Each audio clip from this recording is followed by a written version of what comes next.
Thank you, Madam Speaker, for allowing me to contribute.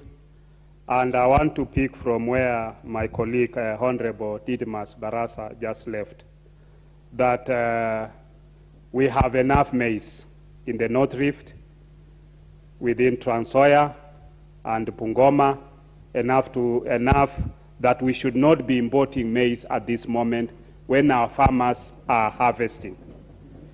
I want to make it clear that I heard the majority leader say that we are harvesting about 30 million bags, so we will have a deficit of 10 million. When we get that deficit of 10 million, that's the right time to import. It is not now. And it will be prudent for us. We can import from Uganda. In Endebess, essentially borders Uganda. And many of our farmers from Kenya, they go and plant in Uganda maize because it is cheaper to hire land in Uganda. You can lease land at about 5,000 shillings Kenyan money per acre. Yet in Kenya, we lease between 12,000 to even 15,000. So it is cheaper to lease there. And the people who have leased in Uganda, they are Kenyans. Who are farming in Uganda, they are Kenyans. And it is once the productivity is high there, once they have produced their maize, they bring it to sell it to us. And many of them are facing restrictions at the border, where when they are coming with their maize to sell it back here at home, they are being asked for taxation at the border. The KRA are demanding some tax from them. They are demanding some money from the lorries which they are ferrying, which I think is unnecessary restrictions if we need to be able to make our people to be food sufficient. We've also, the previous regime, we have the shamba system within the communities neighboring the forest. In this shamba system, we plant trees. And when we plant trees, we also plant maize. Once the trees becomes to a certain level, then you can no longer be able to plant maize. So it kicks you out of planting maize.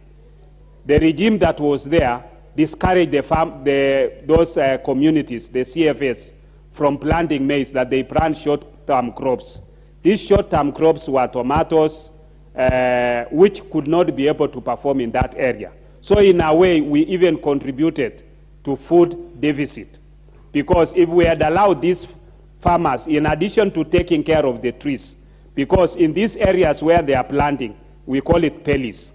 These are areas where trees have already been cut and harvested by the timber companies.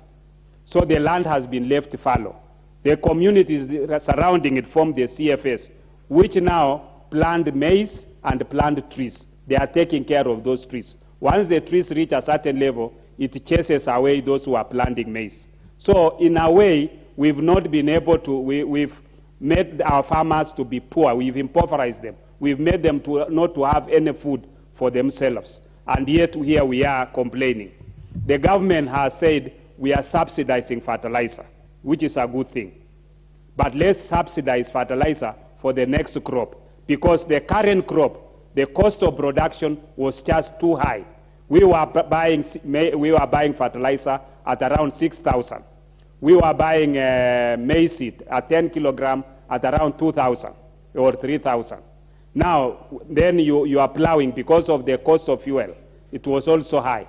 Then here we are trying to tell farmers that at this time when the millers are trying to blackmail farmers that we want to import GMOs so that farmers can bring down their prices. It is wrong. The market forces should be able to control. The farmers should be able to sell now their maize at around 6,000 per 90 kilogram. If that is the price, we'll be able to mop out all the maize that is available there. But the government can even do better.